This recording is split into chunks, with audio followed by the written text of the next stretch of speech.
Revelation chapter 11.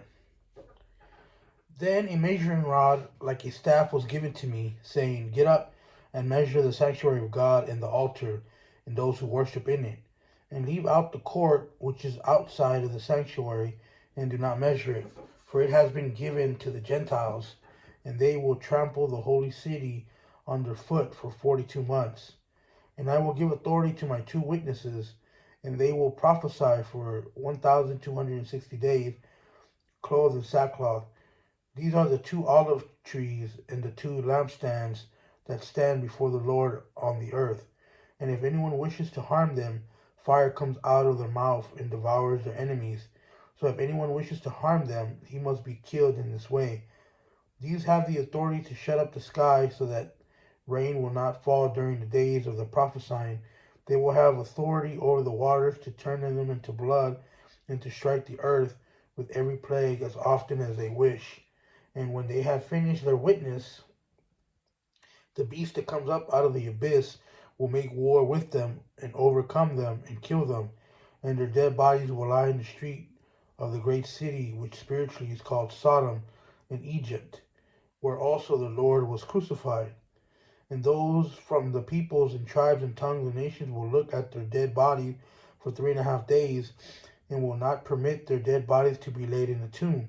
And those who dwell on the earth will rejoice over them and celebrate and send gifts to one another, because the two prophets tormented those who dwell on earth.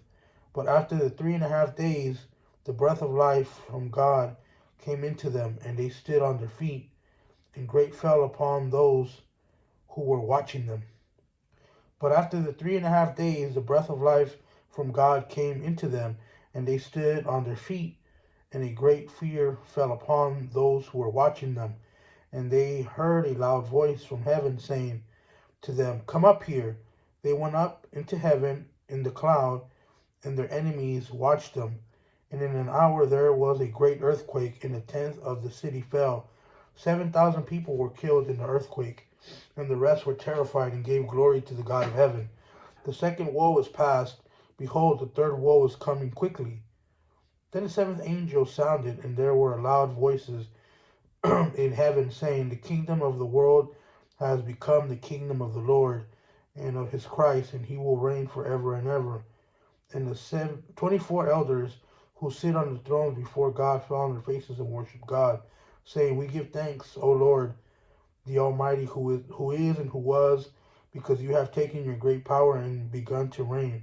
And the nations were enraged, and your rage came, and this came for the dead to be judged, and to give rewards to your slaves, the prophets and the saints, and those who fear your name, the small and the great, and to destroy those who destroy the earth. And the sanctuary of God, which is in heaven, was open, and the ark of his covenant appeared in his sanctuary. And there were flashes of lightning and sounds of peals of thunder, and earthquake, and a great hailstorm. And a great sign appeared in heaven. Oh, I'm sorry, that's it.